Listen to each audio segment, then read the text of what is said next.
How about interviews? How about podcasts? Are you doing them? If so, are they working for you? Well, today I want to talk to you about how to use podcast guesting, so being a guest on podcasts, to increase your brand awareness, to increase your leads and your profits. Before we start, hit that little bell and subscribe to our channel so you're always the first one to know when new episodes become available here every week. Welcome to Powerhouse Business on YouTube. I'm your host, Carolin Soldo. I'm a business owner, business scaling master, and mom of 2 boys. I love thinking big, pushing boundaries, and doing things differently. Most of all, I'm all about achieving massive growth with ease and helping you scale your business while living the life you love. Let's go. If you're new to podcasting, one of the first things you might ask yourself is, how do I get myself on a podcast, right? How do I approach these podcasters? What do I say to them? What are some great interview topics I should be pitching to them? What are some really good questions I should be asking them? And how do I land those high quality podcast interviews? And so you can hire someone like Jessica, who is going to be on our show today, but she's also going to share with you how you can do this yourself and the secrets and the tricks of the trade so that you know what's actually happening behind the scenes and you can get yourself booked on a podcast very soon. Jessica Rhodes is the leading expert on how to leverage podcast guesting for increased brand awareness, more leads, and higher profits. She created the podcast booking industry in 2013 when she founded Interview Connections, the first and leading agency of its kind. She's also the acclaimed author of Interview Connections, How to Rock the Podcast from Both Sides of the Mic. And she's been featured at Podfest, Multimedia Expo, and FinCon. Welcome, Jessica. Well, hello, Jessica. Thanks for joining us today. Thank you so much for having me. I'm thrilled to be here. Yes, we have a great topic.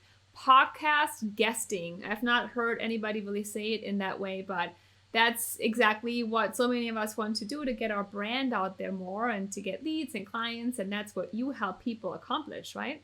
Yes, absolutely. I've been doing this for 8 years and I love the strategy of being a guest on other people's podcasts. So I can't wait to share all that I can with your audience. Yeah, well, that's the biggest hurdle, right? So when you first think about a podcast and you don't want to do your own, you're thinking, well, how can I get myself on someone else's podcast? Once you're there, then the interview is fine, but how do you get there? How do you make that happen? So walk us through some of the first steps to make that successful. Yeah. So, first, being a guest on other people's podcasts is really incredible for audience growth because while it's so important to build your own audience and to have your own platform and your own show, the way you'll get people to consume your content is by going in front of other people's audiences that have already been cultivated. And the reason being a guest is so effective is that you're now collaborating with a host that audience knows, likes, and trusts. Yeah. So the first step to really leveraging this is going into podcast interviews with a clear objective, a clear intention, and a clear goal. Why are you doing this and what do you want to get out of it? That's number one, because that's going to help you know what types of shows are a good fit for you. Mm-hmm. It's going to help you know what topics to talk about and then what your call to action should be at the end of the episode. Yeah. What are some... Well, for me, I'm thinking gaining clients, right? That's what people would ultimately want out of it. Growing a list. Are there any bad reasons for going on a podcast?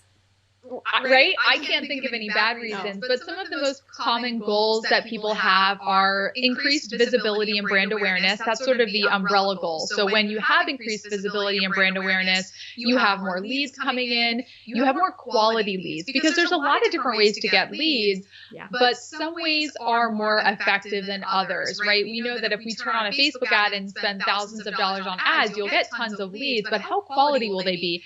And how warm will they be? We run ads. It's important to market in all different ways, but when someone comes through an ad, they don't know you. They're a cold lead. But when you get a lead from a podcast interview, they're much warmer because they've spent a half an hour with you. They know you. I mean, even people watching this interview have now spent more time with me than they would if they just saw an ad, for 30 seconds. So you get much warmer, more qualified leads. Yes. And I love podcasting myself. I've done more and more and more over the years. And I don't have a number to justify or qualify how much money we've made on podcasting, but I know we've gained some amazing clients that we would have never met, without being on a podcast. And it's fun to make these partnerships and connections with people. So you talked about finding the right podcasts. And that's a good question. When you go out there, there's, I don't even know, millions? There are over 1.7 million valid podcasts, right? And that grows every day. Yes. So where do we start to find podcasts? There's the quality, but there's also, I guess, what we can accomplish, right? In terms of, who will say yes to us actually coming on their podcast. Yeah. So as an entrepreneur, you want to be going on mid-range established podcasts. Now, would going on Oprah and Joe Rogan be amazing and, have millions and millions of people find you? Yes. However, the strategy that I teach and execute for myself and my clients is that of networking. And that happens when you're going on shows hosted by entrepreneurs just like you, where there's collaboration happening, there's relationship building happening. And that's what makes podcasting unique to, say, traditional media, where there's a journalist that's hired by a big company to interview you. With podcasting, you're actually building a relationship with a fellow entrepreneur. So step one in finding the right shows is go on shows hosted by somebody that you would love to know, right? Like you want to have a relationship with them. You can see there's synergy. Maybe you work with the same types of people. You kind of hang out in the same circles. I mean, when you reach out to me, I'm like, oh yeah, like I definitely want to know you. You look amazing. How do we not know each other already? So the networking that comes from podcast interviews is honestly the most important aspect to it. So when finding shows, find shows that are hosted by people you want to connect with. And you can do that through searching websites like listennotes.com, where you can search the name of somebody and see all the podcasts that they've been a guest on or see the shows that they're hosting. Yeah. So literally just kind of searching the names of influencers and people, leaders, thought leaders in your industry, and seeing kind of where they're hanging out. So you can then go be in those circles. Yes. So you have to really mean it, right? We all get pitched all types of stuff, and we can tell if someone really wants to like authentically connect with us, or if someone just sort of is, putting stuff out there all over the place. So really mean it and pick someone that you really want to talk to and connect with. Amazing mindset. I love that.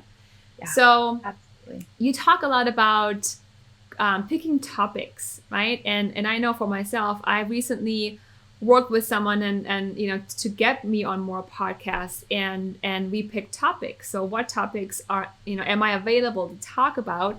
And how does that then align with the services and the programs and everything we do? So how do we pick good topics? Yeah, so your interview topics need to do a couple of things. They need to have you stand out as a unique expert in your field. So let's take leadership, for example. There's a lot of leadership coaches. That is an incredibly broad topic. People learn about leadership from everywhere from just getting started in their career to executives running multiple million-dollar companies. So who are you a leadership expert for? It's important to have a topic that clearly communicates your target audience and kind of what your specialty is. So I'll give you an example. For me, one of my interview topics is how B2B entrepreneurs can leverage podcast interviews to get more clients. So it's pretty specific. And it also, in the topic, you can see who I'm talking to. So I have in the topic B2B entrepreneurs because we work with entrepreneurs that are B2B. And that makes it so somebody that's just talking to, a hobby podcaster, I can be clear that, well, I can talk about podcasting. My specialty is in not getting ads on podcasts and things like that. Right. So have your topics really communicate who you work with and also address the pain point for your ideal target audience, right? B2B entrepreneurs, they're always wanting more clients. So I address that pain point in the topic. Yes, makes sense. And that's how you get the attention. That's great. So that something I wanted to ask you, which is not really about, getting on the show, but then being on the show. And I want to go back to getting on the show again. But I don't want to forget this question is this idea of your podcast personality or video personality. I had this interesting discussion with a client just yesterday, and she said, I'm so weird. When I interview people or when I go on shows, I forget who I am. So do you have any tips for how to step into not to like fake it or be different, but you know what I mean? Like what our personality is on interviews and podcasts and shows? Oh yeah, this is such an amazing question. I've never been asked this before, but it's such an important question because you've done probably hundreds, maybe thousands of videos. I've done a lot of videos, a lot of podcasts. And, sometimes we forget that when you're first getting out there, it's not supernatural. Like I remember when I first did my first interview, literally just talking into a microphone, you kind of stiff up a little bit. Now I'm used to it. So the first tip is it's practice, right? There's this saying in podcasting, probably in many different industries, if your first interview is amazing, you waited too long to start. So just know that getting started is the most important thing. Yeah. I look back to my podcasts and videos I did 6-7 years ago, and it's a little cringy, right? Because you're like, oh gosh, that is not where I am now. So I think the first thing is just to remember that you are going to be a little bit awkward and it takes time to figure that out. Authenticity is one of our core values at Interview Connections. It's super important to us. So I think that in order to be authentic on the microphone, on camera, you have to release the fear of looking bad. Yeah. And you have to release the need to be liked and the need to look good, right? As humans, we always want to look good. We're caring about what people think. So doing some inner work to really not care what other people think and just be yourself is really important. But it really just comes down to practice. I mean, that's why I advise entrepreneurs, do this every single week, do an interview every single week, be a guest, host a podcast, be on video, because it truly comes down to practice and then rewatching. Going back and listening to your interviews, which is, I know can be painful, but it's really important. I'm reading this book called Mamba Mentality about Kobe Bryant. And it's interesting to see how athletes approach their sport. They're watching tapes, they're watching videos, they're studying. And that's the same thing. You have to watch your content and listen to it in order to improve and be even better. I love that tip. Yes. I began to do that when I got over the cringiness of, oh my God, I hate watching myself right now, right? But you can catch the little things that you might do with your face or the fillers, the the like, and and all that stuff. And even like hand gestures, and that's how you over time sort of polish it up. And not to be robotic ever, but you can, optimize it that way. That's so important.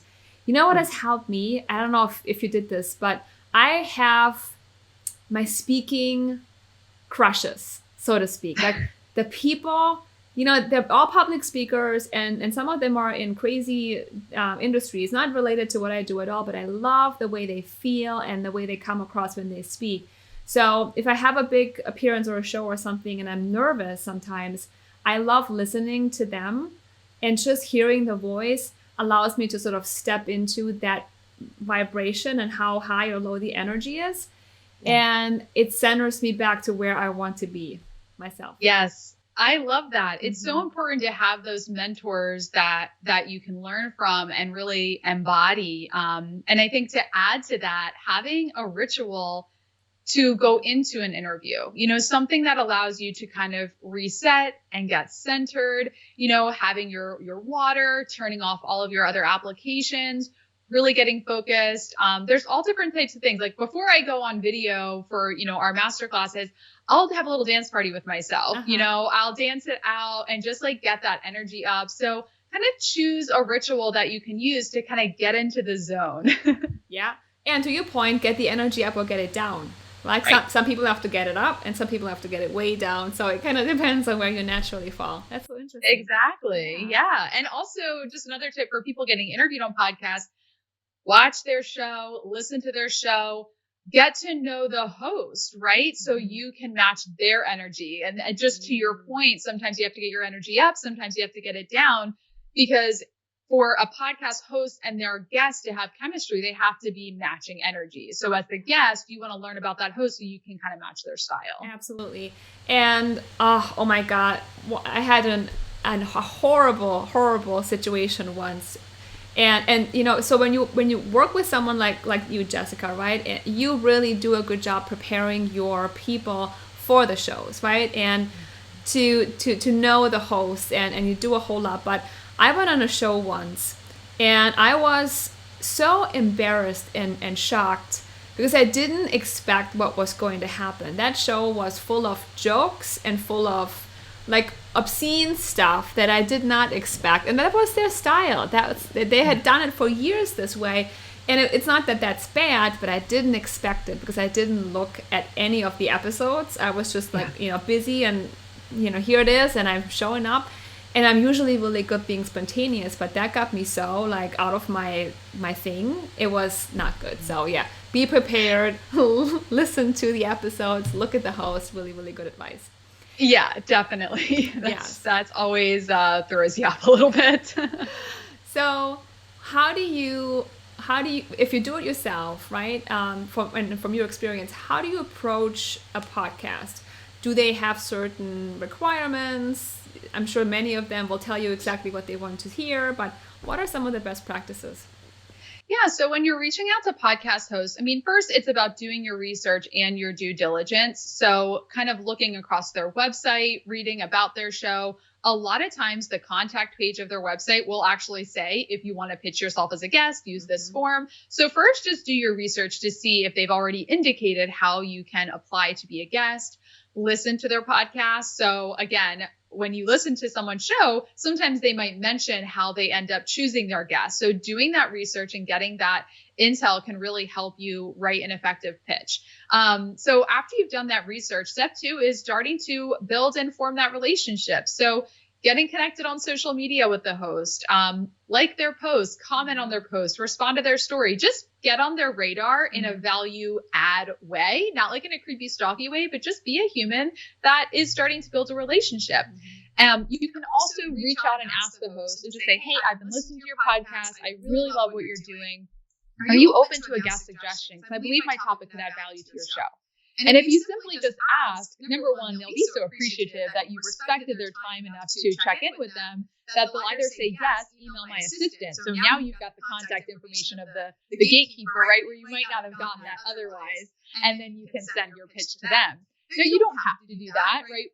As an agency, we're pitching so many shows. We can't ask every single person, but we do have hosts that, we have a relationship with. So you can just reach out directly. And in that pitch, keep it personal, right? Show your personality, because what really turns podcasters off is feeling like they got a pitch that every single other host got. So personalize it, make sure that you demonstrated that you've done your research, and communicate why your topic would provide value to their audience. And then most importantly, follow up. Most hosts are not going to respond to your pitch the first time. You do need to follow up and avoid things like bumping this to the top of your inbox. Nobody likes that. But you could follow up and say, hey, I reached out to you a couple days ago. I haven't heard back. I thought you might find value in this interview I did on somebody else's show. Because hosts want to listen to you as a guest to make sure that you're a good speaker and they want to hear you. So providing a link to another interview you've done will help your chances of getting booked. Awesome. Yeah. So there's a lot more that goes into this than we think, right? When you first get started, you think, oh, I'll send some emails around. And, I love your relationship approach. And it's such a great way to build a network and also really build a great reputation, right? And honor the hosts and honor the people and everybody. So that's awesome. So tell us about how you can help people.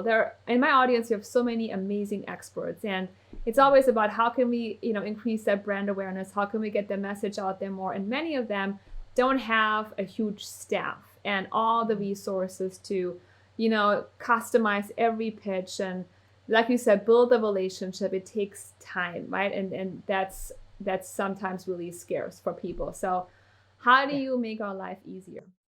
Yeah. So we work with a lot of entrepreneurs that have either no team or a very small team. And we really become their team, right? So when we work with entrepreneurs, we're doing all of the work to find the right shows, pitch them to the right shows, make that connection happen. One of my clients was saying, I love that, excuse me, I love that I never have to get the rejection, right? So we only send you the shows that have said yes, right? You don't have to hear when a host says it's not a fit. So we're getting you booked on all the right shows.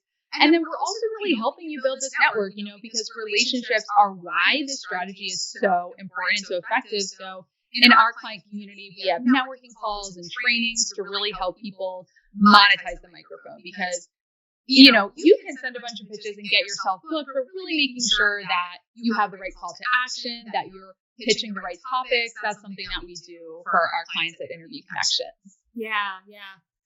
Well, I recently looked at now that I'm going on more podcast interviews myself, really setting myself up with my offers too, and not to like sell anything on a podcast, right? But what other resources and value can you offer? So talk to us maybe a little bit about how to elegantly lead to an offer, or weave in a download or a freebie or whatever is also permitted, right, on the podcast. Yeah, having a call to action is super important, because when people hear you on a podcast, that's often the first time that they're meeting you. It's like that first coffee date. So rarely will a listener go right from hearing you on a podcast to investing multiple thousands into your program. So it's important to have sort of a call to action that gets them into your ecosystem. And that call to action is going to be different depending on how you tend to sign up clients. So if you tend to sign up people that come right to you for a consultation call, you would want to offer a consultation call, free consult, as your call to action. If you have a robust email marketing system where you know that when people download an offer, they go into different buckets and you've got all the things, get people onto your email list. Some people don't have a great email marketing system. So I say maybe just get them reaching out to you directly. I like how Charlene directed people to her LinkedIn. I thought that was an amazing call to action, because she's like, I'm on LinkedIn all the time. So she can be right in touch with people in the inbox. So your call to action has to be something that's going to help you convert clients. So whether that's getting people onto your email list, reaching out to you via email for a free consultation, or DMing you on a social media platform that you're active on. Those are some of the most common and effective CTAs. Absolutely. And speaking of, resources and training, I know you do a lot of master classes. Yeah. You do a lot of free stuff. And so do you have anything as far as resources are concerned? I think there might be something coming up for you. Isn't there a class coming up? Yeah, tell us more. Yeah, we have a signature podcast guesting masterclass. It's a 5-day workshop, plus we do bonus sessions where we interview clients who have seen amazing results, so you can learn from other people that are out there using the strategy. Our next one is coming up March 15th through the 19th, but if you hear this interview after that, just go to interviewconnections.com, because we always promote the next one at the top of our website.